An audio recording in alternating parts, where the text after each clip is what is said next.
Le secret de Fatima, suite.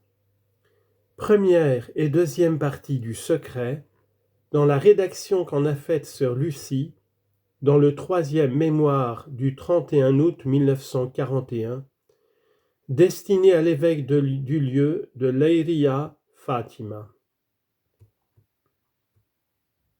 Traduction. Je devrais pour cela parler un peu du secret et répondre à la première question. En quoi consiste le secret ? Il me semble que je peux le dire puisque le ciel m'en a déjà donné la permission.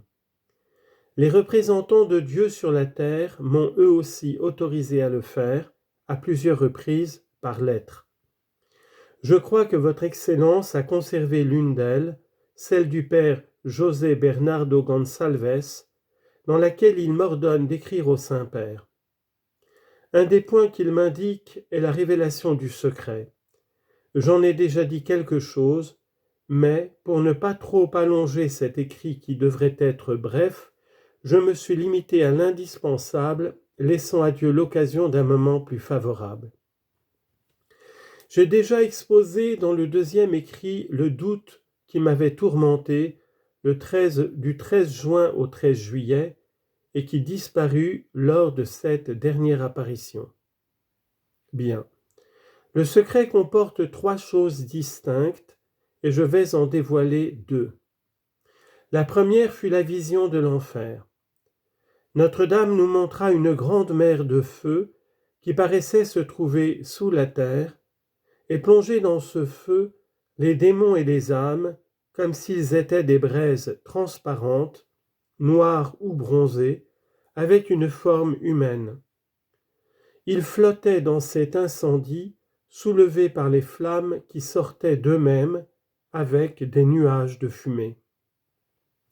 Ils retombaient de tous côtés comme les étincelles retombent dans les grands incendies, sans poids ni équilibre, avec des cris et des gémissements de douleur et de désespoir qui horrifiaient et faisaient trembler de frayeur.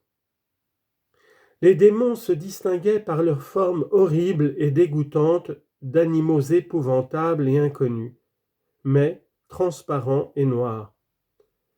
Cette vision dura un moment, grâce à notre bonne mère du ciel qui auparavant nous avait prévenus, nous promettant de nous emmener au ciel à la première apparition. Autrement, je crois que nous serions morts d'épouvante et de peur. Ensuite, nous levâmes les yeux vers Notre-Dame, qui nous dit, avec bonté et tristesse, « Vous avez vu l'enfer où vont les âmes des pauvres pécheurs.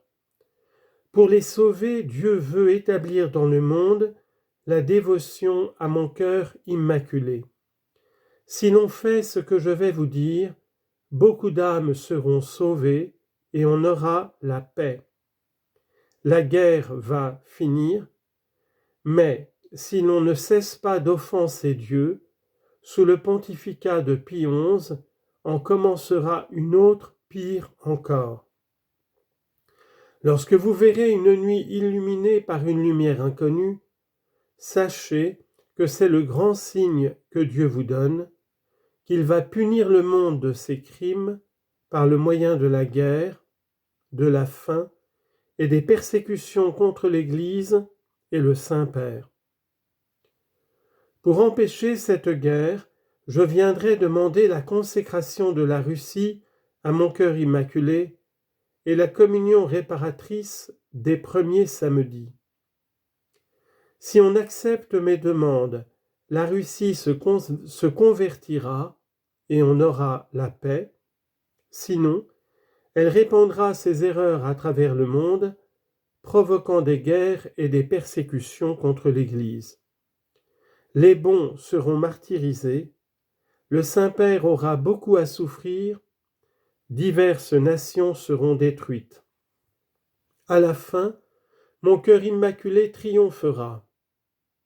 Le Saint-Père me consacrera la Russie qui se convertira et il sera concédé au monde un certain temps de paix.